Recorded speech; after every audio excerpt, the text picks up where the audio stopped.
Hi, hello, வணக்கம். இன்னைக்கான குட்டி கதை.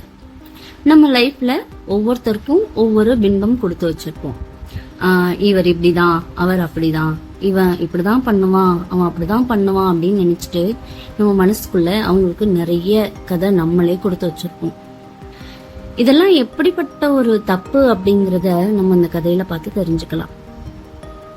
ஒரு நாள் மத்தியானம் ஒருத்தர் நல்ல வெயில், ஒரு ஆத்தோரத்துல ஒரு மரத்தடியில படுத்து தூங்குறாரு.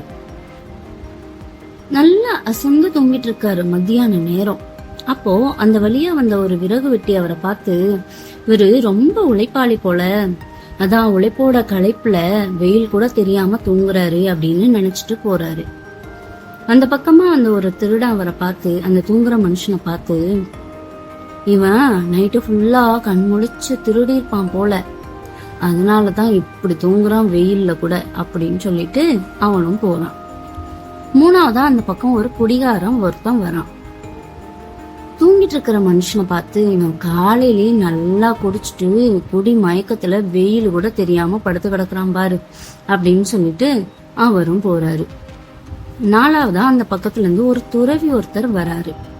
அவரு இந்த தூங்கிட்டு இருக்கிற மனுஷனை பார்த்துட்டு, இவரு ஒரு முற்றும் துறந்த ஞானியாகத்தான் இருக்கணும் அப்படின்னு நினைச்சிட்டு அவரை வணங்கிட்டு அந்த பக்கமா போறாரு.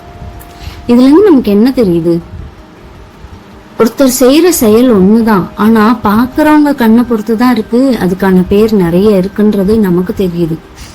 நம்ம ஒருத்தரை இவர் இப்படிதான் அப்படின்னு என்னைக்குமே ஜட்ஜ் பண்ணாதீங்க. நம்ம எப்படியோ அப்படிதான் நம்மளோட எண்ணங்களும் இருக்கும் அப்படின்னு நம்ம தெரிஞ்சுக்குவோம். நன்றி, வணக்கம்.